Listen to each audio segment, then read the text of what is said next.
السلام عليكم ورحمة الله وبركاته. معكم أخوكم عامر شكري. أهلا وسهلا بكم في كورس السيكوال سيرفر ادمنستريشن.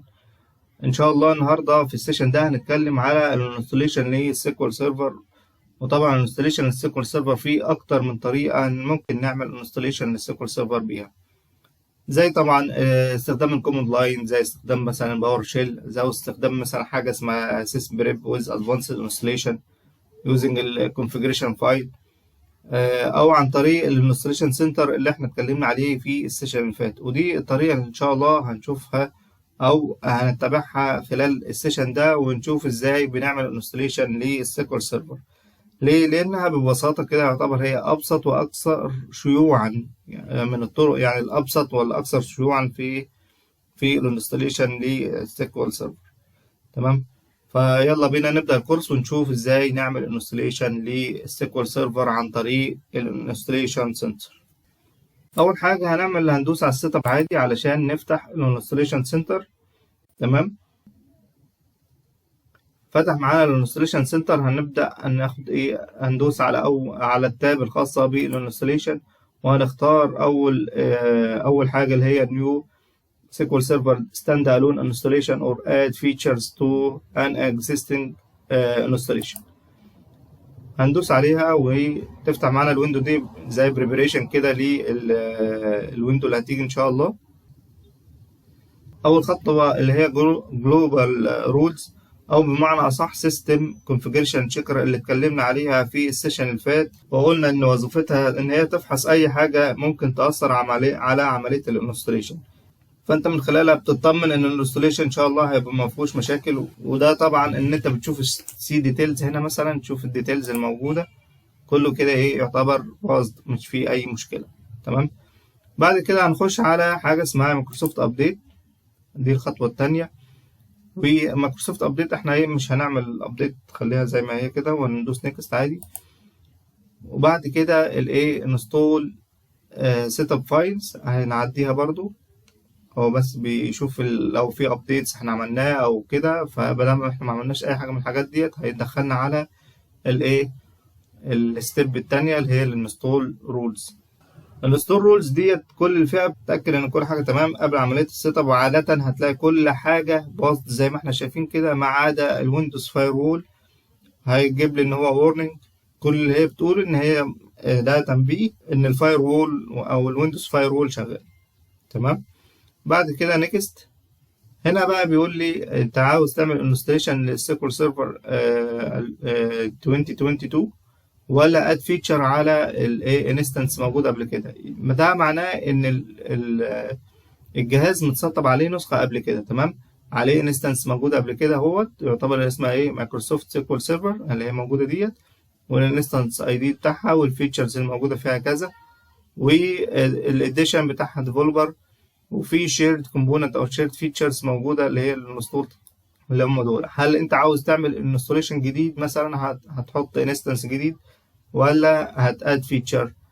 فاحنا طبعا هنعمل نيو انستوليشن. تمام. وممكن على فكره لو انت بتسطب سيكوال سيرفر لاول مره على الجهاز بتاعك ما يظهرش ليك الويندو دي. هنا بقى ده الاديشن بيقول لك انت تنستول اي اديشن. هنا طبعا لما نزلنا ديفلوبر اديشن، فدي تعتبر التشويس الاول. ماشي. لكن انت ممكن تختار ايفالويشن ديت هتسطب لك او هتنزل لك على الجهاز ايفالويشن للنسخه الانتربرايز مدتها 180 يوم، او مثلا تسطب الاكسبريس اديشن اللي هي النسخه الليميتد شويه. تمام. او تسطب الديفلوبر اديشن زي ما احنا ماشيين. لو انت دخلت برودكت كي خلاص، انت هنا مثلا بتسطب بقى لما النسخه الستاندرد لما النسخه الانتربرايز. احنا خلينا في الفري اديشن اللي هو ديفلوبر. هنا اللاين سيستم احنا طبعا اكسبتد من غير ما نقرا اساسا. تمام. اللي فات بقى ده كله كوم اللي هو بنسميه البريبريشن ستيبس، واللي جاي ده حاجه تانية خالص. بقى هنبدا نشوف بقى ونركز في الخطوات اللي جايه. اول حاجه هتقابلنا في الخطوات المهمه اللي هي الفيتشر سيلكشن، واللي من خلالها بنختار الفيتشرز اللي احنا عاوزين نعملها سيت اب، سواء الانستنس فيتشرز او الشيرد فيتشرز.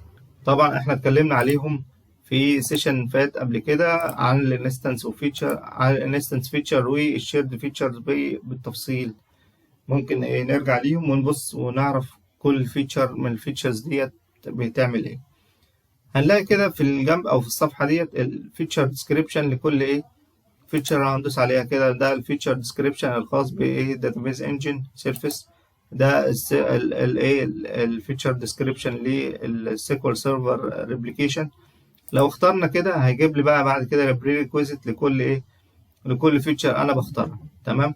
والديسك سبيس ريكويرمنتس الخاص طبعا كل ما ازود فيتشر كل ما يزيد معايا الديسك سبيس ريكويرمنتس. تمام.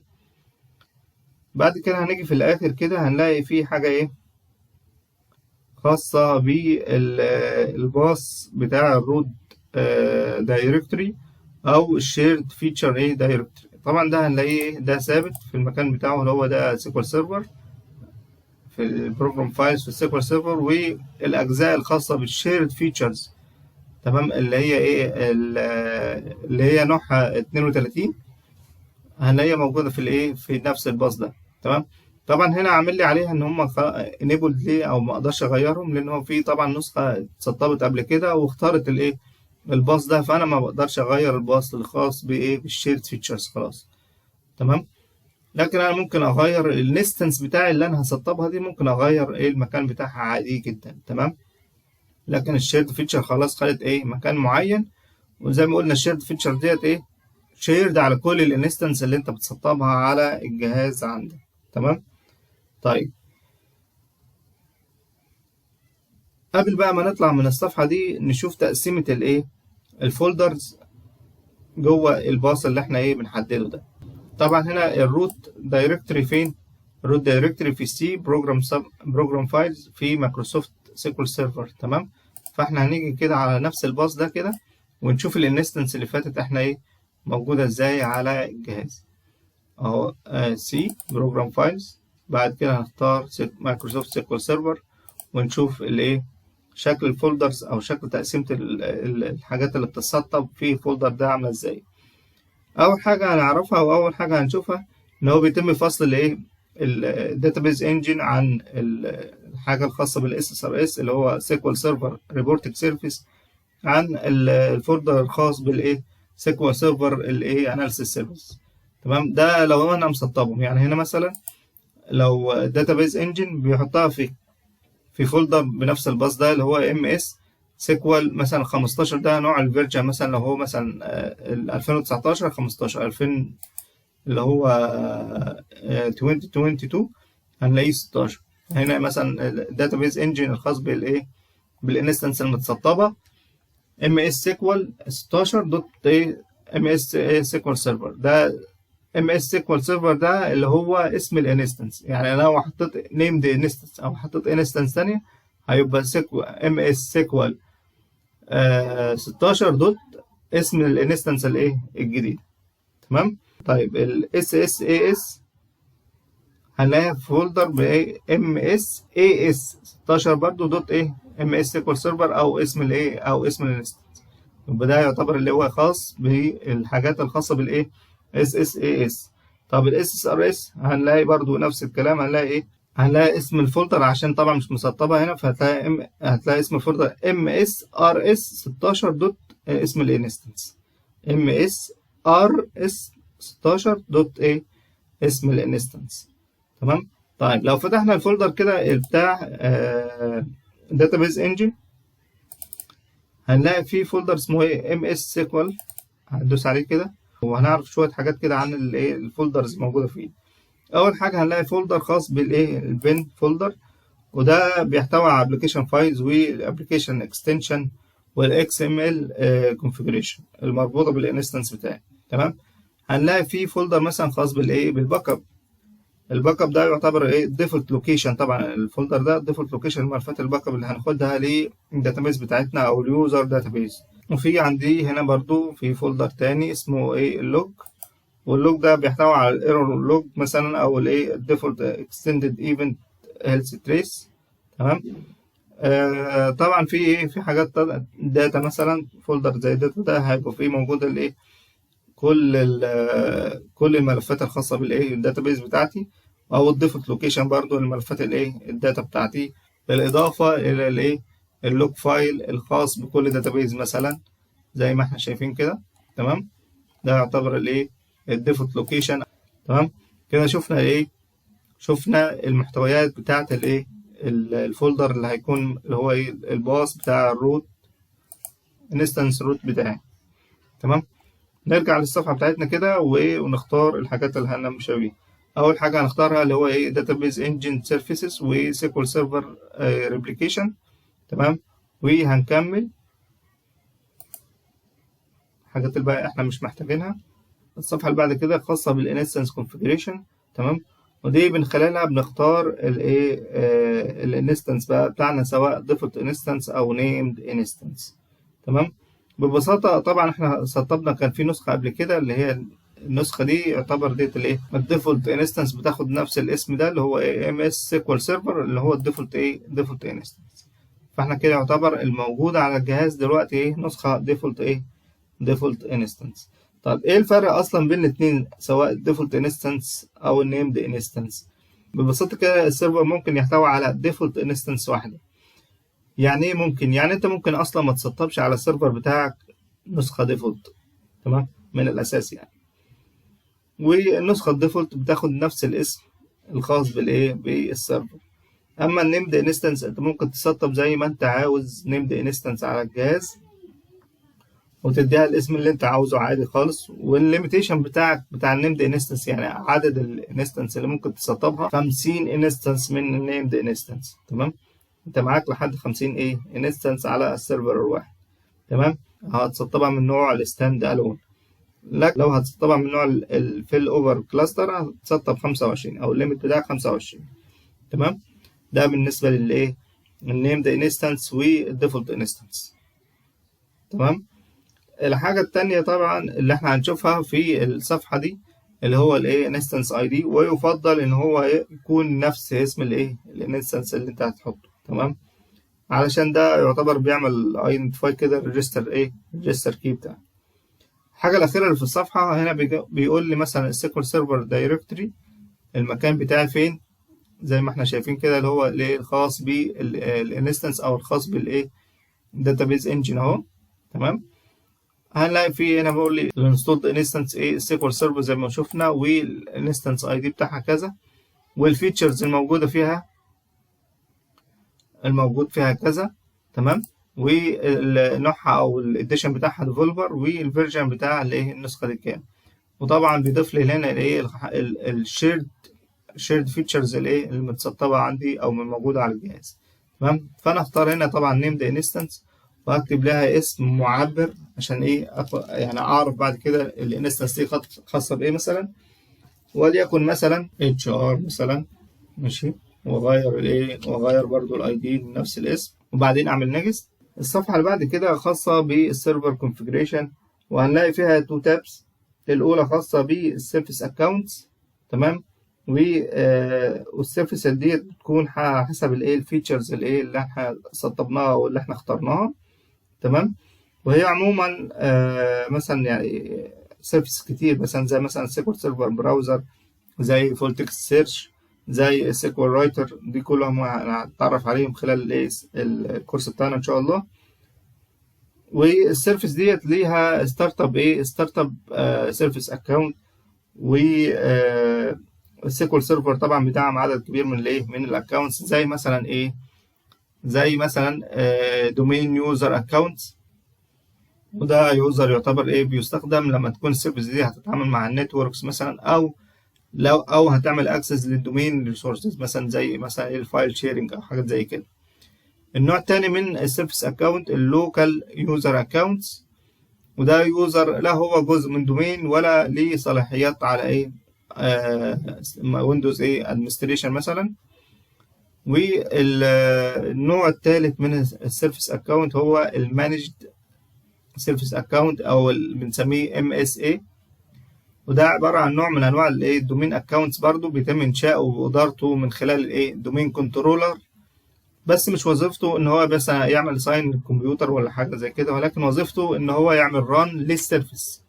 بس، ودي بتكون مربوطة على سنجل ممبر كمبيوتر، يعني على كمبيوتر واحد بس. والام اس اي ديت لازم تكون منشأة على الاكتيف دايركتوري قبل ما نبدأ اصلا في الانستوليشن للسيكوال سيرفر. تمام. طيب ده بالنسبة للايه المانجد سيرفيس اكونت. طيب النوع الرابع اللي هو جروب مانجد سيرفيس اكونت او جي ام اس اي. تمام. وهو نفس الكلام، هو المانجد سيرفيس اكونت اللي اتكلمنا عليه، بس بدل ما هو بيشتغل على سنجل ممبر كمبيوتر بنعمله على مالتيبل ايه سيرفرز. تمام. ده بالنسبه للاكونتس، وبالنسبه لايه السيرفيسز اللي هي المفروض تبع الايه الفيتشرز اللي اتكلمنا عليه. ماشي. نرجع بقى ايه للصفحه بتاعتنا. فاحنا طبعا هنا مثلا هو بيختار اوتوماتيك ايه اكونتس، ممكن اغير الاكونتس ديت عادي زي ما انا عاوز. تمام. بس ايه يفضل ان هي نسيبها زي ما هي كده، وممكن نحط لها باسورد مثلا لو عاوزين نحط لها برضه باسورد. والستارت اب تايب في ثلاث حاجات او ثلاثه تايبس من الستارت اب. يا اما مانوال، ان انا هرن السيرفيس دي زي مثلا سيكوال سيرفر ايجنت ده هرنه مانوال، او اوتوماتيك زي مثلا ايه السيكوال سيرفر داتابيز انجن السيرفيس الخاصه بيه هترن اوتوماتيك اول ما ايه جهاز يشتغل. او مثلا السيكوال سيرفر براوزر ده ديسيبلد، ممكن بعد كده ايه من خلال الشغل بتاعي لو احتاجته ممكن اعمله ايه انيبل. بس ديت ايه الفيتشرز هتتسطب، او قصدي السيرفيسز هتتسطب. بس ليها طبعا ايه اللي هيعمل بقى او اللي هيغير التايب ده هو ايه الاكونتس اللي اتكلمنا عليها، الدومين يوزر اكونت او اللوكال يوزر اكونت او المانجد سيرفيس اكونت او جروب مانجد سيرفيس اكونت. ماشي. نرجع بقى في الصفحه ديت هنلاقي في اختيار تحت كده اسمه ايه جرانت بيرفورم value maintenance tasks privilege to SQL Server Database Engine Service.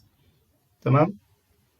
وده بيتيح ان هو يتم انشاء الداتابيس فايلز وتكبيرها دون الحاجه اللي هنا ايه تستخدم المساحه المتبقيه مثلا في البيج مثلا تكون زيرو او حاجه زي كده. تمام. طبعا الكلام او الجزئيه ديت مش هتوضح الا لما نتكلم على الداتا ستورج او شكل الداتا بتتسطب او بتتخزن ازاي على السيكوال سيرفر، وده اللي هنتكلم عليه ان شاء الله في السيشن الجاي. بس كل اللي عاوزه ان انت تدوس عليها علامه الايه الصح. ده بالنسبه للايه السيرفيس اكونت. في التابه الثانيه بقى اللي هي ايه كولكشن، ودي يعتبر هي المسؤوله او المدعمه للسورتنج رولز، مثلا قواعد الترتيب المتبع في عرض البيانات الخاصه بالانستنس دي. وطبعا ممكن تتغير بناء على تغيير الايه الكولكشن، زي مثلا لو دوسنا كاستمايز وغيرنا في الايه الكولكشنز من هنا مثلا. تمام. اخترنا كولكشن تاني. تمام. وطبعا بيدعم الايه الكيس والاكسنت ايه سنسيتيفيتي. الكولكشنز باختصار بتتعامل مع انواع البيانات اللي هي الكاركتر والايه الفار كاركتر. تمام. طبعا في عشان حسب الاكسنت بتاع اللغات والكلام ده كله، فايه في كل دولة أو كل مثلا نطاق مثلا معين، زي مثلا فرنسا ليها معين أكسنت معين أو ليها مثلا شكل معين في الأكسنت. تمام. فالسورتنج رول بيتغير فيها، على عكس مثلا دولة زي مثلا اليابان فيها سورتنج رولز مثلا لانجوج تانية خالص غير الانجليش مثلا. فدول ايه كوليكشن ايه احنا على حسب الاكسنت والايه والكيس سنسيتيفيتي لكل ايه دوله او لكل منطقه، حسب السيستم او الابلكيشن بتاعك هيتسطب فين. تمام. بس احنا عموما هنسيبها على الايه على الديفولت بتاعها. تمام. ويندوز اوكي. ماشي. مش هنغير فيها ايه اي حاجه.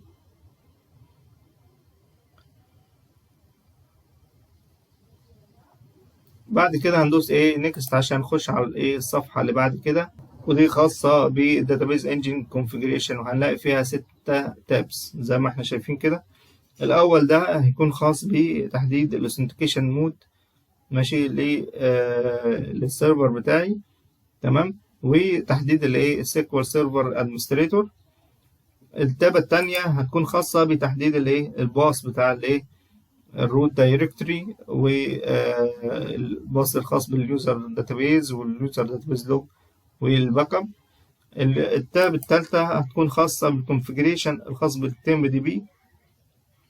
الرابع خاص بالconfiguration الخاص بالماكسيمم degree of parallelism تمام. والخامسة خاصة بالconfiguration الخاص بالinstance memory setting ماشي. والأخيرة أو السادسة خاصة بالconfiguration الخاص بالفايل ستريم. ناخدهم واحدة واحدة كده ونتعرف على إيه كل واحدة بتعمل إيه. تمام. أول واحدة اللي هي الإيه خاصة بالauthentication مود. الأول الauthentication مود ده بيتكون من حاجتين، يا إما ويندوز authentication مود أو ميكسد مود authentication. والويندوز authentication مود يعتبر هو الأكثر أمانا أو الديفولت بتاعي، تمام، وهو الأكثر أمانا من الميكسد مود. ليه بقى؟ عشان ببساطة أنت عشان تستخدم أو تلوجن على السيكوال سيرفر محتاج الدخول الأول عن طريق اليوزر نيم أو الباسورد الخاص بالويندوز، ومن ثم متاح ليك بعد كده الدخول على السيكوال سيرفر. وده بس بنسميها بنسمي الموضوع ده المصادقة أو الاوثنتيكيشن يعني. ولازم دخولك على السيكوال سيرفر يتصدق عليه الأول من الويندوز علشان تقدر تستخدم الفيتشرز أو تستخدم السيكوال سيرفر بتاعك. تمام. أما الميكسد مود فأنت كده بتخلي فيه إمكانية للسيكوال سيرفر إن هو يتم إنشاء يوزرات عليه خاصة بيه هو ماشي. خاصة بقى ماكس سيكوال سيرفر اوثنتيكيشن مود او سيكوال سيرفر اوثنتيكيشن زي ما احنا شايفين كده، سيكوال سيرفر اوثنتيكيشن مع الويندوز اوثنتيكيشن. تمام. وممكن بعد كده الدخول على سيكوال سيرفر من خلال هدول المصادقة او الاوثنتيكيشن من الويندوز، وده يعتبر الاكثر شيوعا اللي هتستخدم مع السيستمز الكبيرة. تمام. طيب احنا بنستخدم ده او ده على اساس ايه؟ في عندك حاجه اسمها authentication scenarios انت بتختار عليها او على اساسها الاوثنتيكيشن مود المناسبه الحاجه اللي انت هتستخدمها. يعني مثلا ويندوز authentication هيبقى يفضل في حاله مثلا لو انت هتستخدم خلال نطاق ضيق مثلا خلال دومين معين ماشي، وفي دومين كنترولر بيتحكم في اليوزرز. تمام. هو اللي بيدي الصلاحيات للدخول. عندك مثلا الابلكيشن بتاعك والداتابيز بتاعتك على نفس الجهاز. عندك الانستنس بتاعتك خاصة مثلا او الانستنس بتاعتك من نوع مثلا سيكوال سيرفر اكسبريس او لوكال دي بي. تمام. دي في الحالة دي هتستخدم الويندوز اوثنتيكيشن وهيبقى ضمان سكيورتي كبير عليها، وقدرت تستخدم كل الفيتشرز اللي انت عاوزها. اما الميكسد مود فده لو انت مثلا الاب بتاعك او الابلكيشن بتاعك انترنت ابلكيشن، او ان اليوزرز اللي هيشتغلوا او هيأكسس على الابلكيشن بتاعك ده من اكتر من دومين مثلا ومن اكتر من مكان، فانت بتختار على اساس كده الميكسد مود. ولما هنختار ميكسد مود لازم هتكريت اكونت بالنوع SA اللي هو سيستم ادمنستريتور، فلازم هتكريت اكونت اسمه SA او سيستم ادمنستريتور، ولازم تحدد له بتحدد له هنا باسورد. تمام. طبعا هنا ما بغيرش في الاسم في اسم الاكونت. تمام. هو اوتوماتيك بيكريت على طول اكونت اسمه SA. انا كل اللي بعمله ان انا بحط ليه باسورد بس عشان اقدر استخدمه بعد كده لو حبيت استخدمه. ده يكون وده هو يعتبر السيستم ادمنستريتور الخاص بالسيكوال سيرفر من ناحيه السيكوال سيرفر اوثنتيكيشن. هنديله باسورد مثلا. تمام. اديته هنا باسورد. في اخر الصفحه بقى سبيسيفاي سيكوال سيرفر ادمنستريتور. هو هنا حدد الاس الخاص سيكوال سيرفر اوثنتيكيشن. عاوزين بقى نضيف يوزر كمان بس من نوع الويندوز اوثنتيكيشن عشان يكون ادمنستريتور برضه، فاحنا ممكن نضيف الاد كرنت يوزر. فاحنا ممكن نضيف الاد كرنت يوزر او هنشوف يوزر معين مثلا. تمام. ونبدا نضيف الادمنستريتور اللي عاوزين نضيفها بالاضافه للاس ضفنا اليوزر. تمام. ده بالنسبه للجزء الخاص اوثنتيكيشن مود. التاب التاني بقى وظيفتها لو عاوز تغير الديفولت داتا دايركتوري مثلا للداتا روت او لليوزر داتابيز او اليوزر داتابيز لوج او الباك اب او فولدر خاص بالباك اب. تمام. تقدر تغير الباص اللي انت عاوز تغيره من خلال التابة دي. تمام. التابة التالتة خاصة بالتمب دي بي كونفيجريشن، ودي بتحدد فيها عدد الفايلز مثلا الخاصة بالتمب دي بي والانيشال سايز والاوتو جروث. وطبعا ممكن تغير الايه داتا دايركتوري للتم دي بي. تمام. والكلام برضو ينطبق على ايه التم دي بي ايه لوج، ممكن تغير الايه الانيشال سايز والاوتو جروث. تمام. واللوج دايركتوري. تمام. انت ما تغيرش الايه اللوج فايل بتاع التم دي بي. تمام. وده طبعا العدد الفايلز ده انت بتحدده وليه حسابات معينه مثلا. تمام.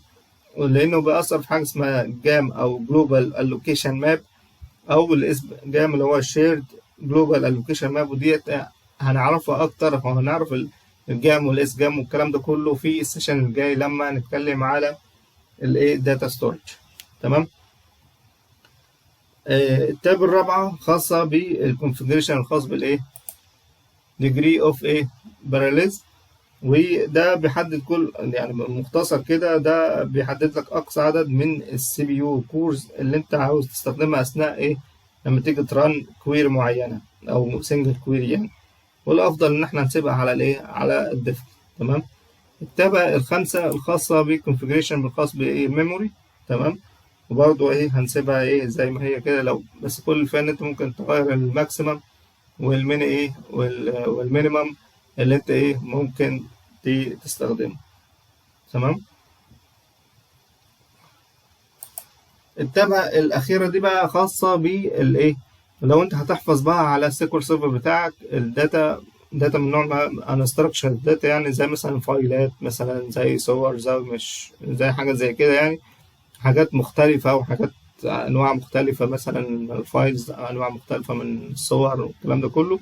فأنت بتحدد الفايل ستريم ديت وتخليها إيه enable. تمام. وطبعا هنا لو انت حددت التشويس ده معناه ان انت ممكن ايه تعمل انيبل مثلا الحاجات الفايلات ان هي تتعرض عن طريق الايه الاي او اكسس. ده هيوضح اكتر لما هنتكلم على الفايل جروب. تمام. ده ان شاء الله هنشوفه في ايه خلال الكورس باذن الله تعالى. تمام. ده يعتبر الايه الكونفيجريشن الخاص بالداتابيز انجن. بعد كده ندوس نيكست. هيجي بقى يقول لي ده زي سامري كده، يقول لي ده حسب الكونفجريشن اللي انت ايه استخدمتها في الستبس اللي فاتت. ده بس بيديك مراجعة على كل حاجة من الحاجات اللي انت ايه اخترتها. تمام. وهنا بقول لي حاجة اسمها configuration file boss، اللي انا ممكن من خلال الباص ده بعد كده ان انا اعمل انستليشن زي ما قلنا عن طريق الكوماند لاين او الباور شيل، او باستخدام السيس بريب ايه with advanced installation using الايه الكونفجريشن فايل ده. تمام. فاحنا ممكن ناخد الباص ده ناخده كده كوبي ونخليه معانا ايه نحطه مثلا في نوت باد ولا حاجه ونخليه ايه معانا، بحيث ان احنا ممكن نسطب بعد كده بنفس الكونفجريشن ده، مش نمشي نفس الخطوات دي تاني، لا خلاص بالكونفجريشن نعمل له رن وخلاص، بالكونفجريشن فايل ده ونعمل له رن وخلاص. تمام. وبعد كده بنعمل انستول زيه زي اي ايه زي اي ابلكيشن. طبعا انا مش هعمل انستول عشان انا مسطب ايه نسخه موجوده. دي يعتبر الخطوات اللي احنا بنتبعها لما بنيجي نعمل انستوليشن يوزنج الايه انستوليشن سنتر. تمام. اتمنى تكون الدنيا واضحه ومفيش اي لبس في اي نقطه من النقط اللي احنا اتكلمنا عليها، وان شاء الله اشوفكم في السيشن الجاي باذن الله تعالى، والسلام عليكم ورحمه الله وبركاته.